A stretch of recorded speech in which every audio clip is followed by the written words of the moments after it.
அயோத்தியில் தங்கியிருக்கிற விடுதியில் காலையில் 3:30 மணிக்கு எழுந்து பல் தேய்ச்சிட்டு வரும்போது நடந்த எனக்கு ஏற்பட்ட ஒரு ஆக்சிடெண்ட், அதை பற்றி சொன்னேன்.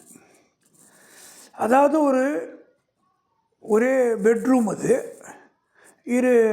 15 அடிக்கு 10 அடி இருக்கும். அதுக்கு பக்கத்தில் ஒரு பாத்ரூம், அது ஒரு 8 அடிக்கு 4 அடி அந்த மாதிரி வச்சுக்கிட்டோம்.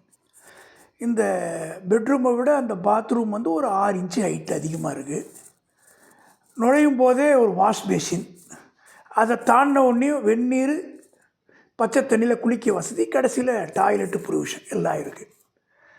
இந்த குளிக்கிற தண்ணி அந்த பெட்ரூமுக்கு வரக்கூடாதுங்கிறதுக்கோசரம் அந்த பாத்ரூமோட கடைசியில் ஒரு மார்பிள்லேயே ஒரு 6 இன்ச்சோ இல்லை 8 இன்ச்சு இருக்கும். அந்த மாதிரி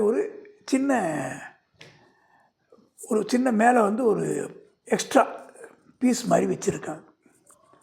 அதாவது தண்ணி பாத்ரூமுக்குள்ளேயே போயிடணும், இந்த ஹாலுக்கு வரக்கூடாதுன்னு. ஆனால் கூட குளிக்கும் போதோ இல்லை வேறு தண்ணி யூஸ் பண்ணும்போது என்ன ஆகுதுன்னா, அந்த தண்ணி லேசாக சிதறி அந்த டாய்லெட்டுக்கு வெளியில் உள்ள இடத்துலையும் தண்ணி சிந்தி இருக்குது. நான் பல் தேய்ச்சிட்டு நான் நேராக காலை கீழே வைக்கிறேன், கால் வழுக்கிடுச்சு. அங்கே ஒரு மேட் இருந்தால் அந்த பிரச்சனை வந்திருக்காது, ஏன்னா கீழே ஃபுல்லாக மார்பிள். வழுக்கிடுச்சு. வலது காலுடைய முட்டு பகுதிக்கும் பாதத்துக்கும் நடுப்புற இடத்துல முன்பக்கத்தில் அப்படியே ஒரே வெட்டிடுச்சு.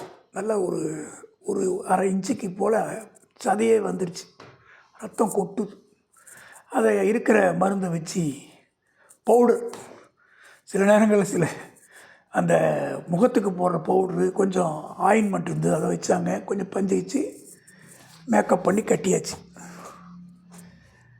இப்போ வலி பயங்கரமாக வின்னு அடிச்சுட்டே இருக்குது. எனக்கு டீ சாப்பிட்ணுன்னு ஒரு எண்ணம். காலையில் எழுந்தால் ஒரு டீ சாப்பிட்டா தான் நமக்கு மைண்டு நல்லாயிருக்கும். என்னுடைய மனைவிகிட்ட சொல்கிறேன், அம்மா நான் போயிட்டு ஒரு டீயை சாப்பிட்டு உங்களுக்கு ஒரு டீ வாங்கிட்டு வந்துடுறேன் அப்படின்னு.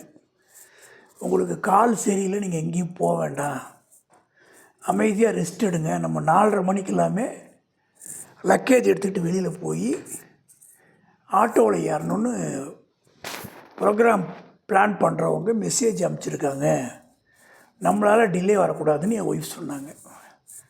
அம்மா இப்போ தான் 4 ஆகுது. நான் அதுக்குள்ளே கொஞ்ச நேரத்தில் அதை கட்டை வச்சுக்கிட்டே மெல்ல குளிச்சு வெளில வந்துட்டேன். இப்போ எனக்கு டீ சாப்பிட்டாதாம்மா மைண்ட் ரிலாக்ஸ்ட் ஆகும். 2 நிமிஷம் வாசல்லே டீ கடை இருக்குது, நான் டீயை வாங்கிட்டு வேகமாக வந்துடுறேம்மான்னு.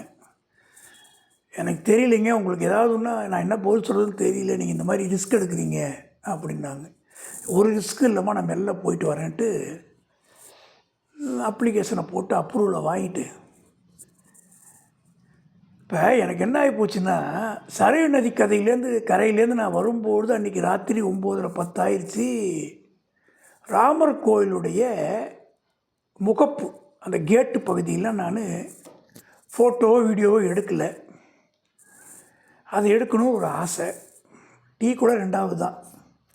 நமக்கு ஏதோ ஒரு அதிர்ஷ்டம், ராமபிரானை பார்க்க அயோத்திக்கு வந்திருக்கோம். இப்போ அந்த ஃபோட்டோ எடுக்கணும்னு ஒரு ஆர்வத்தில் நேராக ஓடி அந்த முகப்பை ஃபுல்லாக வீடியோ எடுத்து முடித்தேன். எதிர்த்தாப்பில் ஒருத்தன் டீ கடையில் டீ போட்டுட்டு இருந்தான். சரி போய் டீ சாப்பிட்லான்ட்டு அங்கே போயிட்டு ஒரு டீ குடிக்க கொடுப்பா, ஒரு டீ பார்சல் பண்ணேன்.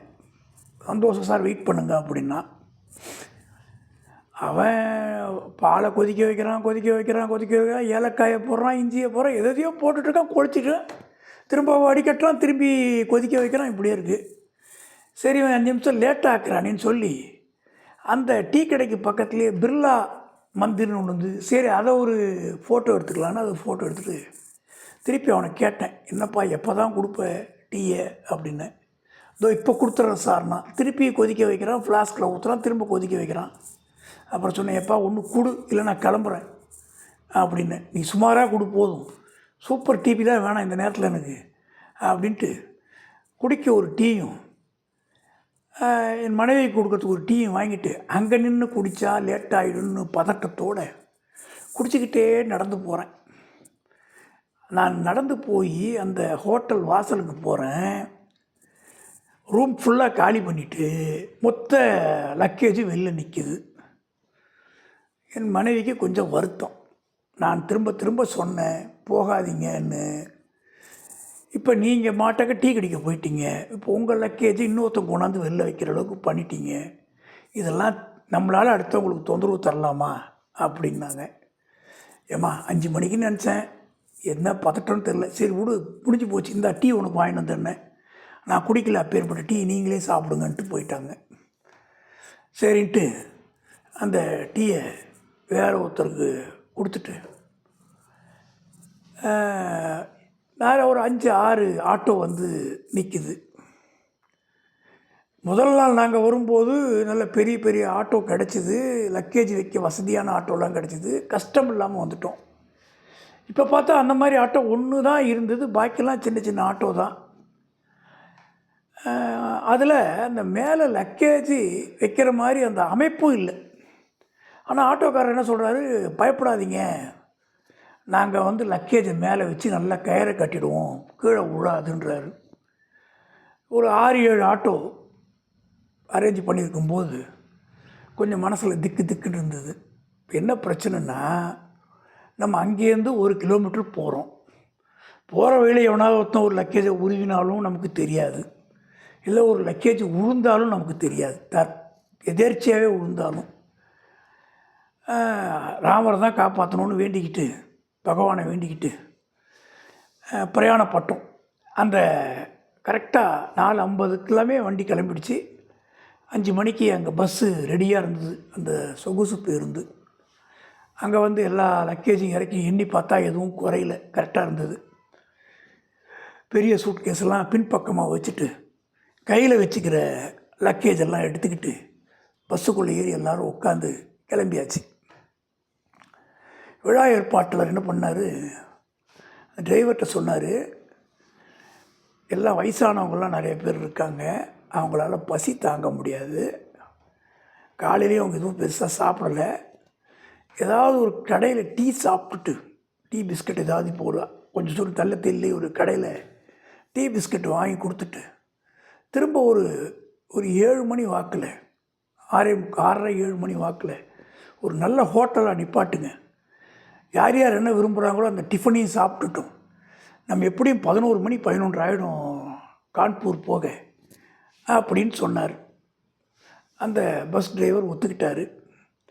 உடனே இவர் வந்து எங்கள்கிட்ட அறிவிப்பு பண்ணார், நீங்கள்லாம் யாரும் கவலைப்பட தேவையில்லை, அருமையான ஹோட்டலில் நம்ம வண்டி நிற்குன்னு. மணி 5லேருந்து 6 ஆச்சு, 6:30 ஆச்சு, 7 ஆச்சு, 7:30 ஆச்சு, எங்கேயுமே வண்டி நிற்கலை. அப்புறம் அவரே வந்து விழா ஏற்பாட்டில் சொன்னார், வந்து உள்ளே வந்து சொன்னார், இந்த டிரைவரு எங்கேயும் நிப்பாட்ட மாட்டேங்கிறாரு, நானும் திரும்ப திரும்ப சொல்கிறேன், வெயிட் பண்ணுங்கன்னு வண்டியை ஓட்டிகிட்டே இருக்கார், ஏன்னு கேட்டால் சீக்கிரம் போய் சேர்ந்துடணும் அப்படின்னு சொல்கிறாருன்னு அவர் சொன்னார். சரிதான், சீக்கிரம் போகணுங்கிறதெல்லாம் நல்ல சிந்தனை தான், பசியோடு இருக்க முடியுமா அப்படின்னு கேட்கும்போது அதுக்கும் அவர் பதில் சொல்லலை. திரும்ப 8 மணி ஆச்சு, அப்பயும் நிப்பாட்ட மாட்டேங்கிறாரு. அப்போ விழா ஏற்பாட்டில் அவர்கிட்ட போய் என்ன சொல்லிட்டாரு, நீ டீ கடையில் நிப்பாட்டாலும் பரவாயில்ல, யாருக்காவது டாய்லெட்டு போகணுன்னா அதுக்காவது நம்ம வந்து அதை கூட நிப்பாட்டிட்டுலாம் ஓட்ட முடியாது, அதுக்கு எங்கேயாவது நிப்பாட்டுங்க அப்படின்னாரு. யார் நல்ல நேரமோ ஒரு டீ கடைக்கிட்ட போய் 8 மணி 8:30 மணிக்கு 8:15 மணிக்கு போய் நின்றுச்சு. நல்லா எல்லாருக்கும் டீ குடித்தாங்க. ஒரு 3 பேர் பால் கேட்டாங்க. அந்த டீ கடைக்காரர் பால் தர மாட்டேன்ட்டார்.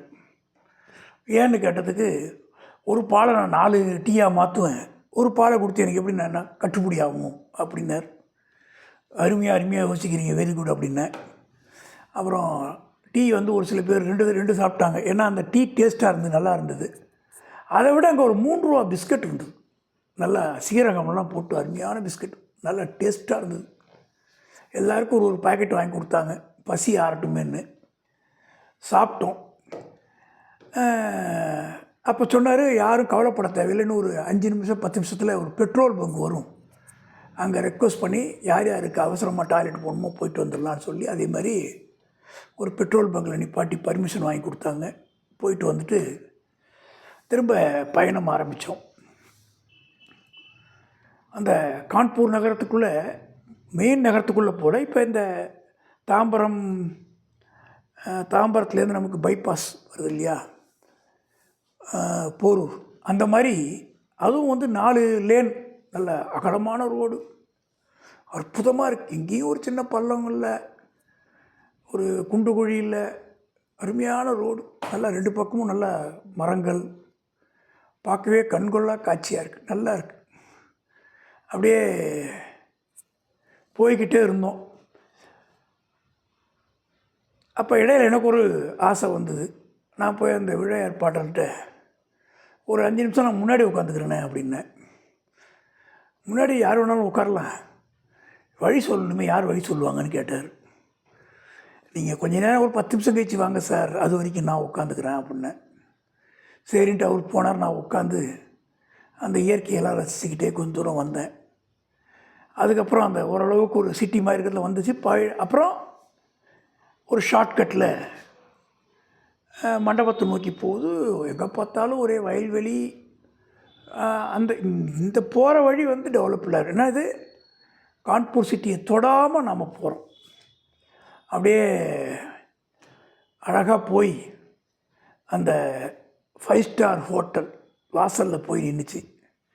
அதுக்கப்புறம் நடந்ததை மேற்கொண்டு பேசுவோம்.